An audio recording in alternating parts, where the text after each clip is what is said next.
안녕하세요. 저는 Christy입니다. Hey guys, it's Christy. Today I'm going to be doing a review to a drama that was requested. It was requested by Amanda Lawson. The name of the drama is Coffee Prince. This is a drama I had actually already seen, and I was going to do a review on it later on, but since it was requested, I bumped it up the list.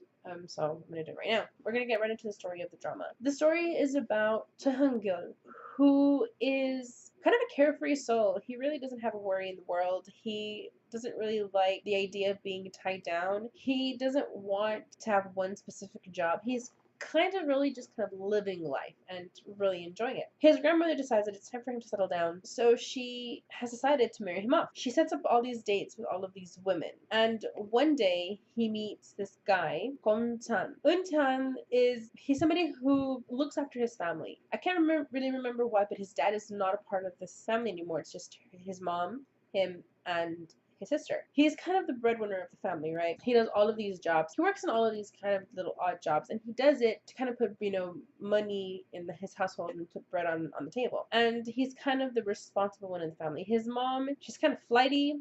She's not a bad person. She's just a little bit irresponsible when it comes to money. So he's kind of in charge of all the bills. He's very young. He's like 23 years old, something like that. And he kind of takes his responsibilities very seriously. When he meets Eun-chan, he tells him, I'll pay you, and you pretend to be my gay lover. Every time that Hyun-gil has a date, he calls Eun-chan and is like, and so these girls, they see him making out with this guy and, caressing this guy and being real chummy with this guy. So they all leave, right? So his grandmother, Hyun-gil's grandmother, gets very angry because she kind of figures out what he's doing. And so she tasks him with this coffee shop that she owns. His uncle is already the manager there. Hong Bi-shik is his uncle, and he's already the manager in this little coffee shop. But he's kind of a lazy person, and he doesn't do more work than is absolutely necessary. So it's not really doing all that well. So she has basically tasked Hyun-gil with making this coffee shop successful. If he makes it successful, then she'll stop trying to marry him off. So he hires all of these baristas. He hires a whole new staff. Eun-chan is one of the people that he hires because he's very motivated by the fact that this kid is doing everything in his power to kind of keep his family afloat. He also hires Jin Halim.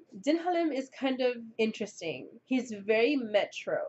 He's very clean and he's very effeminate in his mannerisms, but he's not gay. He does like women. He's kind of like the flower boy. He's the pretty boy. He's real cute. He also hires No Sung-ki. He's a Japanese citizen. I want to say he's a Japanese citizen. I don't know if he's actually like a Japanese citizen or if he just came from Japan. But he followed a girl to Korea. And he's working in this establishment, as a barista. And he's very mysterious. He isn't one to kind of openly talk about his problems, and so he doesn't really. They become really close. Like all of the baristas become really close, but he's not one to kind of share his lamentations and his tragic stories with anybody. He just kind of goes to work and does his thing. But he does become close with everybody. They also hire Hwang Min-young. Hwang Min-young and Eun-chan, they have this history. As a matter of fact, they have this history at this particular cafe. Eun-chan's sister, Eun-se, Gom-se, she had a relationship with Min-yeon, right? With Hwang Min-yeon. She calls up Eun-chan, and Eun-chan shows up and is pretending to be her boyfriend. Min-yeon is really jealous. He's a really jealous person, and he's kind of taken aback, and he's kind of really angry. And so they have history. One of the jobs that he has is he delivers milk in the mornings. And so he delivers milk to this particular house, Choi Han-sung's house.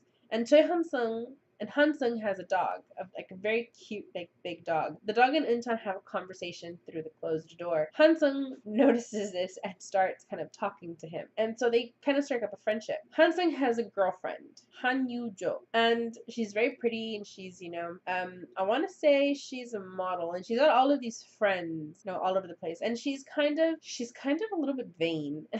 Not really stuck up, just kind of a little bit vain. It just so happens that Hyun-gil also has a very major crush on Yuju. She doesn't really discourage him, she doesn't really discourage him from flirting with her, but she doesn't really encourage it either. He knows that she has a boyfriend because they're friends. She doesn't really put a stop to his flirting. Han-sung knows that, he has a crush on her. I don't remember if it's the very beginning, when they first meet, or if it's later on, but Han-sung actually knows the truth about Eun-chan. Eun-chan is not a boy. Eun-chan is a girl who just happens to be very good at acting like a boy. Her hair is always cut short. She's always wearing men's clothes. And I think he's the only one who really knows that she's not a boy. As it happens, Hangul slowly starts to develop these feelings for Eunsan. And so he's very, very conflicted about this. He's so sure that he's not gay and that he couldn't possibly be harboring any other kind of feelings other than this older brother affection for him, that he kind of really mistreats Eunsan.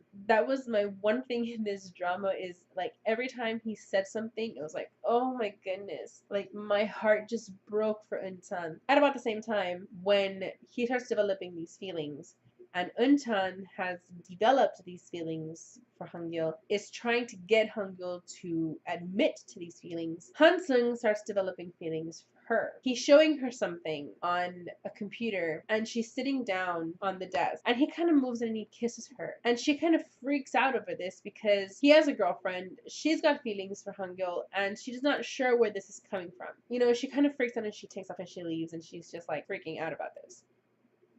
Hey, you can see my laptop. He keeps telling her to kind of tell him the truth and, you know, that she's a girl so that he can admit his feelings. But she's afraid that if she says that she's a girl, that he's gonna fire her. She kind of needs the job. Her dojo kind of, you know, closed, and so she doesn't have that job anymore. So she really needs this job. So she doesn't say anything. The amount of times that he makes her cry is ridiculous. Like, I feel so horrible for Euntan, like this whole time that he's in between this period when he's afraid that he's gay and he's okay that he's gay. This drama was so wonderful. I remember when I was watching it, I wasn't sure I was going to watch it when I had it in my queue because it's old. It's a 2007 drama. I knew that if I watched it, a lot of the pop culture references were going to be very outdated. Like, I'm already new when it comes to, you know, K-pop and K-dramas, and I was just like, I don't know if I'm going to be able to kind of sit through it. So that's what I was afraid of. I was afraid that the drama was going to be outdated for today's times. But let me tell you, I think maybe because the story is just a classic tale. It's, you know, mistaken identities and it conflicts, and it's all about love, and it's all about learning to be okay with yourself. It was really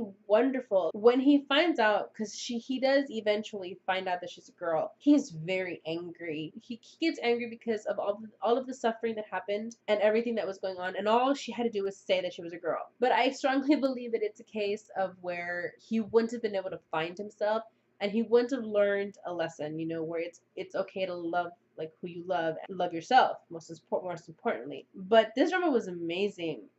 I have seen any of these actors in anything except for Tae Jung-an comes out in When a Man Loves. In When a Man Loves, she plays the girl who is infatuated with Taesung, but I like her better in this one. Her development was amazing. Her story with Hansung was it's a great story to watch. Also, Kim Tang-won, he comes out in My Love from Another Star. He comes out in Who Are You? I really liked him in this one. He plays a very different role in this one. Kind of very wise. I was gonna say sweet, but he's not sweet. He's very blunt, and he's very to the point. He's an interesting character. I really liked him in this drama. So that's it for this K-Drama Mondays. If you agree with me, disagree with me, let me know down in the comments below. If you would like to see these dramas first and then drop me a line, that's great. If you don't know where, I use Hulu on my computer. I use Hulu Plus on my phone, my Xbox, and my Internet Ready TV. I use Drama Fever on my computer, my phone, and my Internet Ready TV. I prefer it right now because I am a premium member, and so it's a very good price for a whole year, and it's commercial free, so I love it.